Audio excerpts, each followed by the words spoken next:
So, you just want to learn Gangsters. First, you just got to learn to win.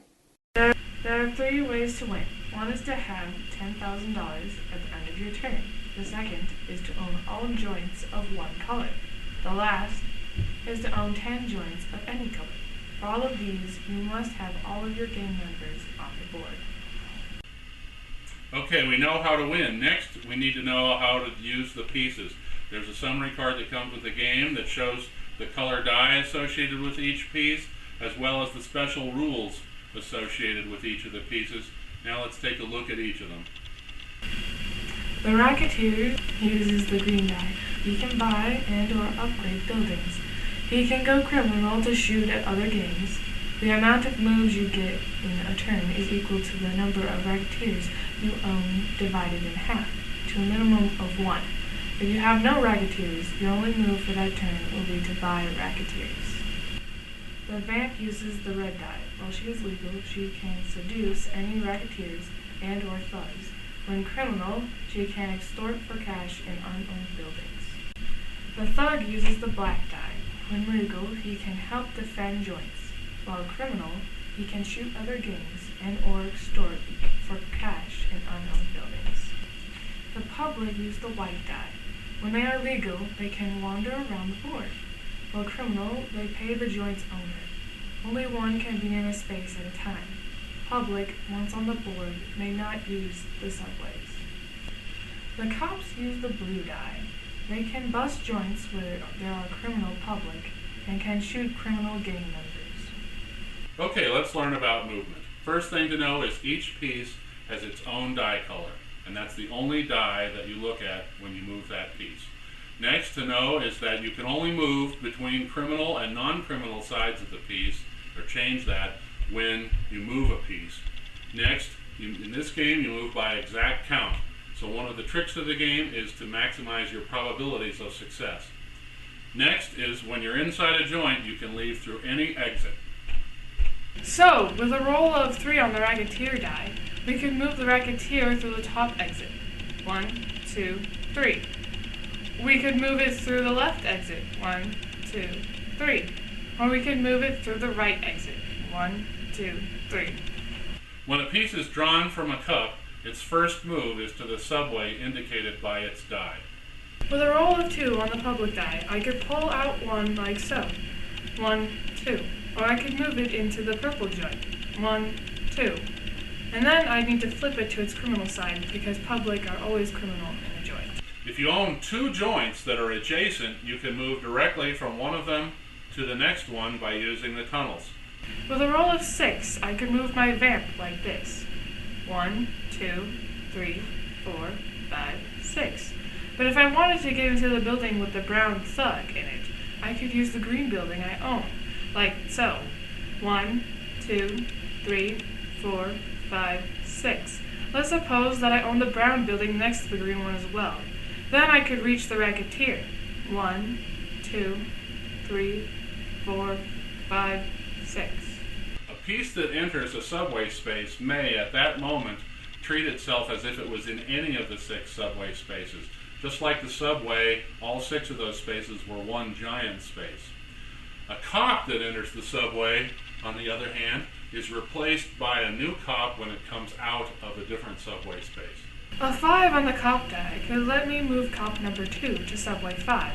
1, 2. Then move over to subway 1. And since the cop is moving through the subway, we put him back in the cup and draw out a new one. In this case, cop number 10. And we continue moving him 3, 4, 5. During movement, a piece may not enter the same space twice. And if a piece ends on the street, it must be pointed to its next space, which cannot be the space that it came from. With a 5, I pull public and move it. 1, 2, 3, 4, 5. And since I ended it in an intersection, I choose which way to face it. Alright, you've learned how to move. Now let's go through the turn sequence. Fortunately, on the lower left-hand corner of the player hint card, that's completely summarized for you. First step is the upgrade and buy phase, where the Racketeer buys buildings and upgrades them. Second, you roll the dice and start the 2-minute timer. First thing you do in the timer is move cops or announce a bribe.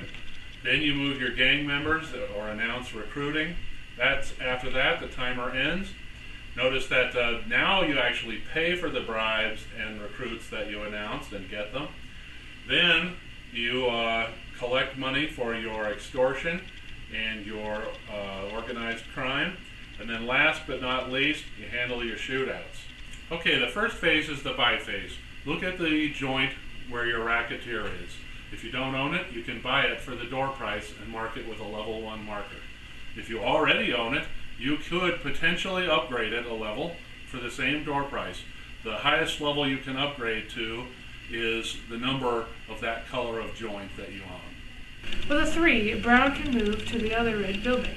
1, 2, 3. At the start of his next turn, he can buy it for 600. If his racketeer is still there on his next move, he could upgrade it for 600, since he already owns 2 red joints. He would not be able to upgrade it anymore until he owned a 3rd red joint. Next is you move or bribe a cop. Bribing a cop is easy in Gangsters. You just pay $100 times the roll of the blue dice. To signal that you want to bribe a cop, you put the blue dice on a cop piece. If you don't want to bribe a cop, you can move a cop that's already on the board, or you can bring a cop on at the subway indicated by the blue die, as long as the crimes in progress on the board is greater than or equal to the number of cops. To bribe, place the blue die on top of a cop or on the crimes in progress track. Or you can move a cop using the blue die, 1 space. Or, since the number of cops is less than or equal to the number of criminal pieces on the board, I can also bring a cop on at subway number 1. But suppose instead I had rolled a blue 6. That would let me bring a new cop on at subway number 6, starting him there 1, 2, 3, 4, 5, 6, and then choosing his facing. Okay, what can the cops do for you? Well, they can raid your opponent's establishments, and they can shoot up your opponent's gangs. In fact, you should be trying to do that all the time. If a cop can only enter a joint if there's a criminal piece there. On the converse side, the public can only enter a joint to commit a crime. Once, if a cop enters a joint where the only criminal piece is a public marker, you return the public marker to the cop returns to the cup, and the joint is reduced by 1, and we call that a raid. If there's another criminal piece there, a racketeer, a vamp, or a thug, then the policeman hangs around for a shootout at the end of the turn. Since we have a roll of 6 on the cop die, we can pull a cop out of subway 6. 1, 2, 3, 4, 5, 6. Since there is a criminal public in the joint, we put the public in the cup and reduce the level of the joint by 1. After that, we take the cop and put it back in the cup. We do all of this right after moving the cop in, and not after payouts have happened. Okay, you're done with the coppers. Now you get to move your gang. Get your racketeer to a new joint to buy it. Get your thug out extorting. Get your vamp out extorting. Take those pieces and go. Take your thug or racketeer and go on a shootout. There's also a special move for the vamp called seduction. When the non-criminal vamp goes into a space with an enemy, racketeer, or thug, she immediately converts one level from the thug or the racketeer to her own gang. Coming, sugar? Yeah. Since the red player has a roll of 2 for his vamp, he'll move it. 1. Move through the subway. 2. And since the vamp moved and ended its turn in the same space as an opponent's piece, she can take 1 away from him and add 1 to her own game. During movement, you also announce the recruiting you intend to do for each of your pieces. Once that movement is over, the next thing you do is, if you are paying for a cop bribe, you pay for that bribe. It's $100 times the blue dice. Then you draw a bribe from the bribe cup. And you keep that bribe until the cop that's named on there, on the bribe, does something you don't like, in which case you play the bribe and the cop returns to where it was at the beginning of the turn. If you draw the bribe marked UNT, that's untouchables, that means the cops basically didn't take your bribe. You're stuck with an unusable piece, but you can throw it back into the cup anytime you want, just in case you want to give someone else a chance to draw it. After the timer expires, you pay for any bribes that you've declared earlier and any recruits. In this case, the bribe is $300, $100 times the roll of the blue dice. I could draw, then I draw a bribe from the cup. I could draw one showing a police officer number, in which case if that cop ever does something I don't want it to do, I can show the bribe, return it to the cup, and the cop returns to its starting place. I could also draw the untouchables, in which case my bribe has failed. I can keep that marker, it's worthless, but I can keep it as long as I want, or return it to the cup just in time for someone else to have a shot at drawing it. Remember our example where we moved Cop 2 through the subway and Cop 10 came out to bust the green vamp? Well, suppose the green player had the number 10 bribe. Then Cop 10 would be returned to where he was at the start of the turn, which in this case would be in the cup. Next, you pay for your recruits. The maximum number of recruits you can have join your gang in one turn is 7 minus the blue die. To determine how much a recruit costs, add up the price on the spaces on the track for the recruits you're going to get. So if you're going to get your 3rd, 4th, and 5th racketeer, that's 300 plus 400 plus 500, and then multiply that total by the green die for racketeers, or black for thug, or red for vamps, and that gives you the total cost of your recruits. During movement to signal recruiting, place the die on top of the piece that you want to recruit, or on top of the track for that type of gangster, and announce, "I'm recruiting thugs and racketeers." The number of pieces you recruit is limited by the blue die. In this case, since it's a 2, I can only recruit 5. I'll recruit 3 racketeers and 2 thugs. Now my 2 thugs are going to cost 600 plus 700 times the roll of the dice, 5, or $6,500, and then I recruit my 2 thugs. Alright, now we collect our payoffs. Every criminal thug or a criminal vamp in an unknown building collects $100 times the roll of its respective dice. Now we get to the public. A criminal public in your joint pays its level times the level of the joint times the price of the joint. So you can get a very big payoff. We call that organized crime. The brown player rolled a 4 for his vamp and a 2 for his thug. He moves his vamp 1, 2, 3, 4, and flips her over to criminal so she can extort. At the end of his turn, he gets $600. $200 from the thug and $400 from the vamp. Red moves the public from the subway to his joint. 1, 2, 3, 4. At the end of his turn, the public pays him $2,400. Alright, you've got your payouts. Now, any public piece that's with a criminal goes back to the cup. And now you can finally pick up the dice. Until this point, from the time you rolled them until now, you don't change the dice, because, and if you do, the penalty is that your extortion rolls are considered to be just a 1. Now you start your shootouts. The pieces that start a shootout are cops that moved into joints or criminal locations, racketeers or thugs that moved into a space and declared a hit, or joints that have enemy racketeers or thugs in them. Alright, now each gang member, each gang that gets to start a fight, targets one other gang by color. So you're not shooting at a piece, you're shooting at a gang. And then you roll the dice. Racketeers roll 1 dice per level, same as cops and thugs. Joints roll 2 dice per level. Vamps and public don't shoot at all. Joints, guards, hit on a 4 or better. Thugs and cops hit on a 5 or better. Racketeers hit on a 6 or better. The cops are treated as pieces of the moving player's color for both attacking and receiving hits. Now, the one thing that's special about them is they only target criminal pieces, and the hits that they roll can only be allocated to a criminal piece. On Brown's turn, He moves his thug into the red joint. 1, 2, 3. And flips to criminal. The public pays red another $2,400. Then, because there is a criminal piece in the same space as the public, it goes back to the cup.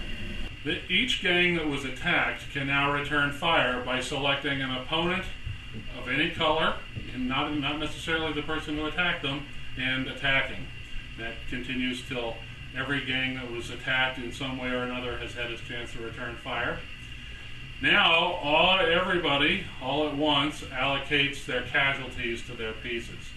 You cannot have a vamp receive a hit from a thug, or a non-criminal piece receive a hit from a cop. And one special defense of joints is that if all the attacking racketeers and thugs were destroyed, then any hits that were allocated to its levels are ignored. The cops can be allocated hits from criminal pieces up to their level. That belongs to the moving player, just like before. And the cops go back to the cup the moment the shootout round is over. Now, a shootout happens, since at least one of the conditions is met. Since Brown owns 5 thugs, he gets to roll 5 dice for them. He hits once. Since the joint gets to roll 2 dice per level, Red gets to roll 6 dice for it. And he rolls another one for his thug. The joint hits once and his thug misses. Now they take their hits. Brown only has 1 unit, so he loses 1 thug. Red can't choose to lose his vamp, since thugs cannot shoot vamps. So he chooses to take the hit on his single thug, and has to take it off the board. Green doesn't do anything to get involved in the fight on his turn. Another shootout round happens, because there is an enemy unit in a joint. Red rolls 6 dice for his joint, and hits once. Brown rolls 4 dice for his thug, since he now has 4 thugs, and he hits twice.